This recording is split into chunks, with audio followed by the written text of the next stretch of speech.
Breaking news Anantapuram జిల్లా గుత్తిలో మంత్రి Nara Lokesh integrated పునరుత్పాదక విద్యుత్ కాంప్లెక్స్ కు శంకుస్థాపన చేశారు. ఈ ప్రాజెక్టును రెన్యూ విక్రమ్ శక్తి సంస్థ ఏర్పాటు చేయనుంది. ఏపీలో బెంగళూరు, హైదరాబాద్, చెన్నై లాంటి సిటీలు లేకపోయినా చంద్రబాబును చూసి కంపెనీలు రాష్ట్రానికి వస్తున్నాయని చెప్పారు ఆయన. ఏపీకి చంద్రబాబే పెద్ద బ్రాండ్ అని అన్నారు. 20 లక్షల ఉద్యోగాలు కల్పించడమే లక్ష్యంగా పెట్టుబడులు ఆకర్షిస్తున్నామని చెప్పారు లోకేష్. మన దగ్గర బెంగళూరు లేదు, చెన్నై లేదు, హైదరాబాద్ లేదు, మన పరిస్థితి ఎలా ఉంటుందని ఆనాడే వాళ్ళందరూ చెప్పా. మన దగ్గర ఒక బ్రాండ్ ఉంది, ఆ బ్రాండే గౌరవ ముఖ్యమంత్రి చంద్రబాబు నాయుడు గారు. ఈరోజు సిన్హా గారు ఇంత దూరం వచ్చి ఈ ప్రాజెక్ట్ ఆంధ్ర రాష్ట్రంలో పెడుతున్నారంటే దానికి కారణం మన బ్రాండ్ బాబు. ఈరోజు పెద్ద ఎత్తున టీసీఎస్ ఉత్తరాంధ్రలో పెట్టుబడులు పెడుతున్నారంటే దానికి కారణం ఒక బ్రాండ్, అది బాబు గారు. ఇట్లా పెద్ద ఎత్తున పెట్టుబడులు తీసుకొస్తున్నాం. గౌరవ మంత్రి గారు ఇప్పుడే చెప్పినట్లు బాబు సూపర్ 6 లో తొలి హామీ 20 లక్షల ఉద్యోగాలు కల్పిస్తామని. దాంట్లో భాగంగా ఈ ప్రాజెక్ట్ మన ప్రాంతాన్ని తీసుకొచ్చాం.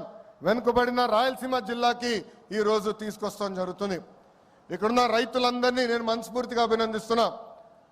ఇక్కడ ప్లాంట్ వస్తుందంటే మీరు ముందుకు వచ్చి భూములు ఇచ్చారు.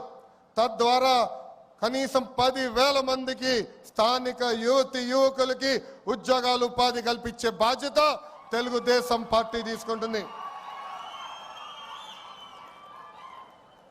గౌరవ ముఖ్యమంత్రి గారు ఒక టార్గెట్ పెడితే మేము అందరం సీరియస్ గా తీసుకుంటాం.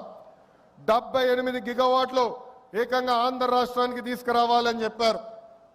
విద్యాశాఖ మంత్రిగా నేను అధికారులకు ఆదేశాలు జారీ చేశాను. కంపెనీలతో సెంటర్ ఆఫ్ ఎక్సలెన్స్ ఏర్పాటు చేశాం. వాళ్ళకు కావాల్సిన దానికి మన యువకులను తీసుకుని ట్రైనింగ్ అందజేసి ఏకంగా వాళ్ళ కంపెనీలోనే ఉద్యోగాలు, ఉపాధి కల్పించే బాధ్యత మేము తీసుకుంటాం. ఈ ప్రాజెక్ట్ వల్ల రాబోయే రోజుల్లో మన కరెంటు ఛార్జీలు తగ్గుతాయి. గడిచిన 5 సంవత్సరాలు 1 మెగావాట్ కూడా రాలేదు, 1 బ్యాటరీ స్టోరేజ్ సిస్టమ్ రాలేదు. గడిచిన 5 సంవత్సరాలు వాళ్ళు చేసిన తప్పుల వల్ల ఈరోజు మనందరం ఏకంగా భారం పడుతుంది, మన పైన పడింది.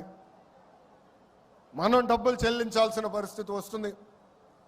అందుకే ఇలాంటి ప్రాజెక్టులు తీసుకొచ్చి కరెంటు ఛార్జీలు తగ్గించే లక్ష్యంతో మీ ప్రభుత్వం పనిచేస్తుందని ఈ సభాముఖంగా తెలుపుతున్నా.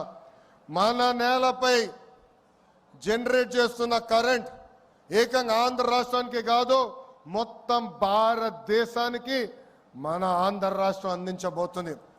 గౌరవ ప్రధానమంత్రి నరేంద్ర మోడీ గారు ఒక విజన్, ఒక సంకల్పంతో పనిచేస్తున్నారు.